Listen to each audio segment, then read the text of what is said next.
शांतता रॅलीत दगडफेक करण्याची फडणवीसांच्या लोकांची इच्छा होती असं जरांगे म्हणतायत आणि फडणवीसांवर आरोप करतायत। षडयंत्र करण्याचा प्रयत्न होता, माझ्या बदनामीचं अभियान सुरू आहे असा देखील आरोप जरांगे पाटलांचा आहे।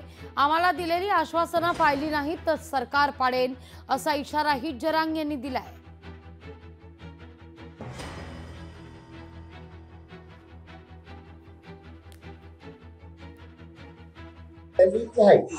सत्ताधाऱ्यांची देवेंद्र फडणवीस काही आमदारांची षडयंत्र करून इच्छा आहे की या चाललेल्या रॅलीत भाजपाच्या काही लोकांना दगडफेक करायला लावायची किंवा गालबोट लावायला लावायची, पण टप्पर होत नाही। निवेदन करतेच पण टप्पर होत नाही। त्यांना माहिती मध्ये गेलं की बाहेर निघून का नाही, कारण ही विभागाचीच फौज आहे इकडची।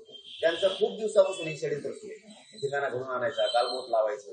पण इतक्या ताकदीनं मराठी त्यांच्या मागे लागतील ना की धक्के द्या।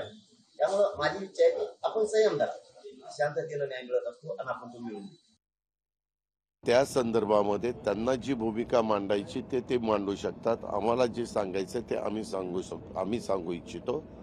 आम्हाला कुणालाही त्याच्यामध्ये नाराज करायचं नाही, दुखवायचं नाही। सगळ्या घटकाला आम्हाला पुढे घेऊन जायचं। या सगळ्या संदर्भात रावसाहेब दानवे यांचं नेमकं काय म्हणणं आहे पाहूया।